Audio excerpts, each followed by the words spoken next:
मेरे 11th 12th NEET JEE के students बच्चों, आज हम आपके साथ जीओसी जनरल ऑर्गेनिक केमिस्ट्री का सेकंड वीडियो शेयर कर रहे हैं।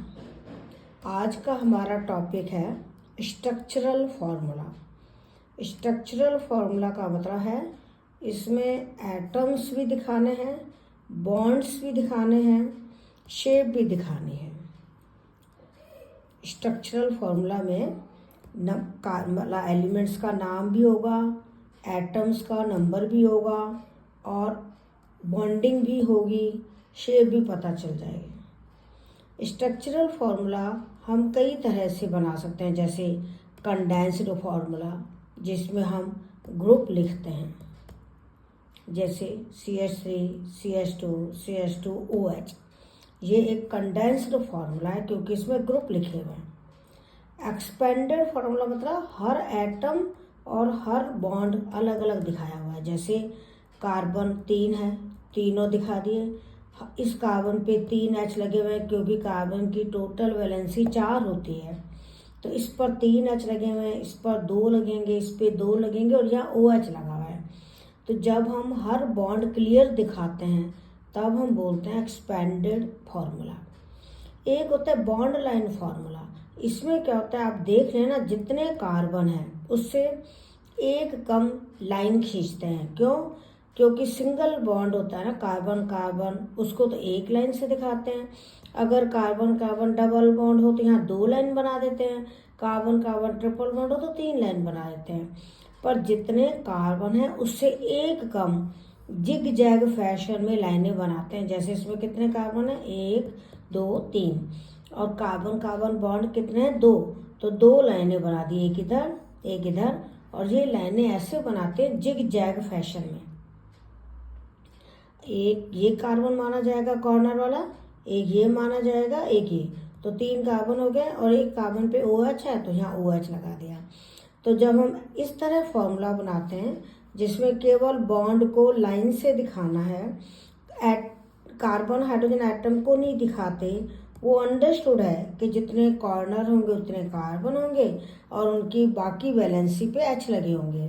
तो ऐसे फॉर्मूला को हम कहते हैं बॉन्ड लाइन फार्मूला।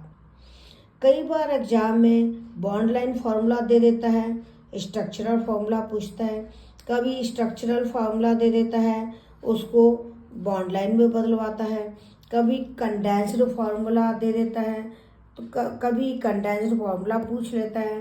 तो ऐसे किसी भी तरह से क्वेश्चन आ सकता है। जैसे ये एक फार्मूला दिया हुआ है, एग्जाम में आते हैं, तो जैसे हमने फार्मूला लिखा कि ये एक एक्सरसाइज है, तो आप क्या करोगे, सबसे पहले इसको पूछा है कंडेंस्ड फार्मूला बनाओ, तो आपने OH लिख दिया। फिर CH2 कितने हैं, 3 है, तो CH2 को होल थ्राइस लिख दो। कंडेंस्ड मतलब शॉर्ट करके लिख दो इसको, ग्रुप बना के। ये 3 CH2 हैं, फिर CH है, फिर ये CH3 ब्रैकेट में लिखा है, इसका मतलब CH का ये CH पे लगा हुआ CH3 है, फिर CH है, ब्रैकेट में CH3 है जो इस कार्बन पे लगा हुआ है और ये भी CH3 है, तो इसका मतलब इस CH पे 2 CH3 लगे हुए हैं, तो इसको लिख देंगे CH3 का होल ट्वाइस। तो ये तो हुआ कंडेंस्ड फार्मूला।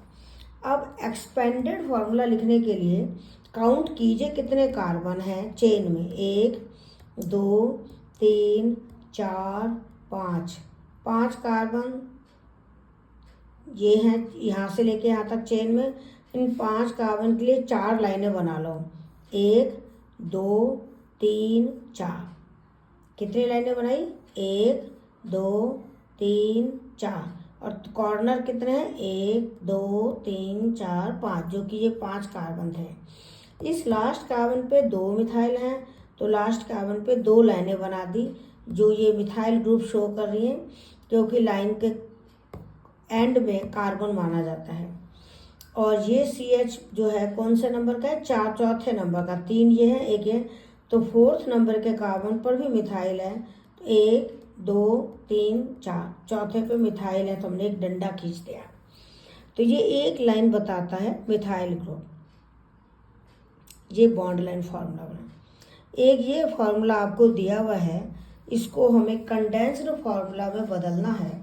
तो हमने कार्बन CH लिखा, उस पर OH लगाया, और ये CN2 हैं, इसको होल ट्वाइस कर दिया, तो ये कंडेंस्ड फॉर्मूला बन गया। अब बॉन्ड लाइन फार्मूला में क्या होता है, ये एक कार्बन है, उसको हमने एक पॉइंट से दिखा दिया, ये कार्बन है, उस पर OH लगा हुआ है और 2 CN लगा दिए, H नहीं लगाते। H अंडरस्टूड है कि कार्बन की टोटल 4 वैलेंसी मानते हुए जितनी डंडे बचे उतनी हाइड्रोजन मानेंगे। जैसे इस कार्बन पे 3 डंडे लगे हुए हैं, 1 हाइड्रोजन मानी जाएगी। अब जैसे ये कंपाउंड दिया हुआ है CH3 CHBr CH2 CH3, ये Br ब्रैकेट में, इसका मतलब ये इस कार्बन पे लगा हुआ है। तो हम नंबरिंग करें 1 2 3 4, 2 नंबर पर Br है तो हम लिखेंगे 2 ब्रोमो, और कुल कितने कार्बन है 4, तो 4 कार्बन के लिए ब्यूट आता है। कल हमने बताया था 4 कार्बन के लिए क्या आता है, ब्यूट, और सिंगल बॉन्ड के लिए एन, तो ये नाम बन गया 2 ब्रोमो ब्यूटेन। अब इसका स्ट्रक्चर बॉन्ड लाइन फॉर्मूला बनाना है। कार्बन काउंट करते हैं 1 2 3 4, 4 कार्बन, इसका मतलब 3 लाइनें आएंगी जिग जैग फैशन में, 1 2 और ये 3। अब दूसरे कार्बन पे Br है तो 1 कार्बन इसको मानेंगे, 2 3 4, तो दूसरे कार्बन पे हमने Br लगा लिया। तो चेन में जितने कार्बन है उससे एक कम बॉन्ड लाइनें बनेंगी जिग जैग फैशन में। अगर किसी के बॉन्ड लाइन फार्मूला में ये लिखा हुआ है तो इसको ट्रिपल बॉन्ड कहेंगे। ये ट्रिपल बॉन्ड है, यानी कार्बन कार्बन ट्रिपल बॉन्ड है। फिर एक और कार्बन है, उस पर 2 ही डंडे हैं तो 2 हाइड्रोजन लगाएंगे। फिर एक और कार्बन है जिस पे 3 डंडे हैं और 1 हाइड्रोजन आएगी, और एक ये OH आएगा, और इस कार्बन पे 3 H आएंगे। तो ये तो बॉन्ड लाइन फार्मूला है जिसको हमने ऐसे पढ़ा, क्योंकि ये 3 लाइनें अगर एक साथ लगी हो तो ट्रिपल बॉन्ड को बताते हैं, अगर 2 लाइनें एक साथ बनी हो तो डबल बॉन्ड को बताते हैं। और जितने कॉर्नर बनते हैं उतने कार्बन माने जाते हैं। इस वाले में देखिए, ये भी बॉन्ड लाइन फार्मूला है, इसमें 2 कार्बन तो ये वाले माने जाएंगे C, लेकिन उन पे एक H आएगा, क्योंकि 3 डंडे ऑलरेडी हैं तो 1 H आ जाएगा। ये 1 2 3 4 कार्बन है जो CH3 के फॉर्म में है। टर्मिनल जो कार्बन है वो CH3 के रूप में होता है। अब ये एक बॉन्ड लाइन फार्मूला आपको दिया हुआ है, इसमें पहले अपन काउंट करें कितने कार्बन होने चाहिए, 1 2 3 4 5 6 7 8, तो 8 कार्बन की हम चेन बनाएंगे, 1 2 3। तीसरे कार्बन पे एक मिथाइल ग्रुप माना जाएगा, क्योंकि जब हम एक डंडा बनाते हैं तो वो मिथाइल ग्रुप को शो करता है। तो नंबरिंग हो जाएगी 1 2 3 4 5 6 7 8, 3 मिथाइल ऑक्टेन। ऑक्टेन क्यों बोला, क्योंकि ऑक्ट का मतलब होता है 8 कार्बन, एन का मतलब होता है सिंगल बॉन्ड। अगर ये वाला बॉन्ड लाइन फार्मूला है तो इसमें हम इसको तो डबल बॉन्ड मानेंगे, इसको सिंगल मानेंगे, इसको सिंगल, इसको ट्रिपल बॉन्ड। तो कुल कार्बन होंगे 1 2 3 4 5 कार्बन होंगे। पहले पर डबल बॉन्ड है तो देखो डबल बॉन्ड भी इधर भी 1 पर है, इधर से ट्रिपल बॉन्ड 1 पर है। अगर ऐसा केस है तो हम डबल बॉन्ड को प्रेफरेंस देते हैं, क्योंकि डबल बॉन्ड E से शुरू होता है और ट्रिपल बॉन्ड Y से शुरू होता है, आइन। डबल बॉन्ड के लिए हम इन लिखते हैं, ट्रिपल बॉन्ड के लिए आइन लिखते हैं। तो पेंट 1 इन 4 आइन, ये नाम बनेगा। 5 कार्बन के लिए पेंट आएगा, 1 पर डबल बॉन्ड आएगा, 4 पर ट्रिपल बॉन्ड है, तो 1 इन 4 आइन। अब हमें एक चीज़ और सीखनी है, wedge dash representation of methane या any other carbon containing compound या 3D इमेज। तो अभी अगर हमको CH4 का फार्मूला लिखना है तो CH4 के लिए एक फार्मूला था, हम ये लिखते हैं, C लिख के 4 बॉन्ड बनाते हैं टेट्राहेड्रली। तो ये तो CH4 का स्ट्रक्चरल फार्मूला है और स्ट्रक्चर है टेट्राहेड्रल। अब इसमें क्या 3D रिप्रेजेंटेशन क्या है, प्लेन तो 2 डायमेंशनल है, डायग्राम हमें 3 डायमेंशनल बनाना है। तो पहले कार्बन और 2H, इनको एक प्लेन में लिखते हैं। तो प्लेन वाले को कार्बन और 2 जो बॉन्ड हैं उनको सिंगल लाइन से दिखाते हैं। तो ये वाले 3 एटम तो प्लेन में होते हैं, कार्बन और 2H। अब एक हाइड्रोजन ऊपर होगा, एक हाइड्रोजन नीचे होगा। प्लेन के ऊपर जो हाइड्रोजन है वो होता है टुवार्ड्स ऑब्जर्वर, और जो प्लेन के नीचे है वो है अवे फ्रॉम द मॉलिक्यूल या अवे फ्रॉम द ऑब्जर्वर। तो जो बॉन्ड दूर है उसके लिए हम ऐसा डैश वेज लगाते हैं जिसमें चौड़ा हिस्सा इधर है क्योंकि ऑब्जर्वर इस साइड है। ये तो बॉन्ड ऑब्जर्वर से दूर है तो नीचे की तरफ होगा।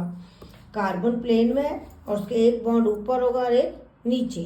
तो ये जो डैश वेज है वो नीचे वाले बॉन्ड को बताता है जो कि ऑब्जर्वर से दूर होता है। और ये जो वेज है सॉलिड वेज, ये सॉलिड वेज उस बॉन्ड को बताता है जो प्लेन के ऊपर की तरफ है, टुवार्ड्स ऑब्जर्वर। तो ये बॉन्ड टुवार्ड्स ऑब्जर्वर है, प्लेन के ऊपर की तरफ है।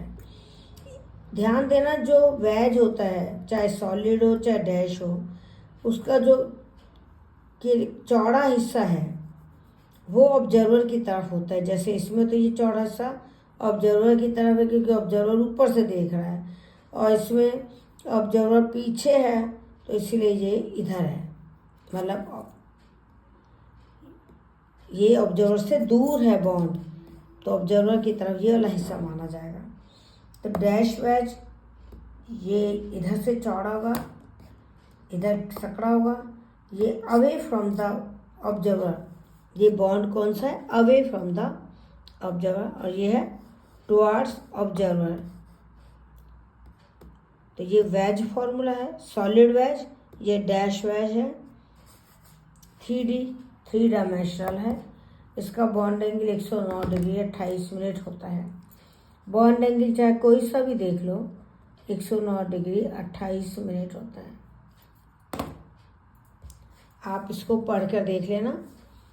शीघ्र ही हम GOC के बाकी वीडियो भी शेयर करेंगे, पर हमारा उद्देश्य है कि आपको ऑर्गेनिक केमिस्ट्री आसान लगे, इसलिए हम GOC को स्टेप बाय स्टेप ले रहे हैं।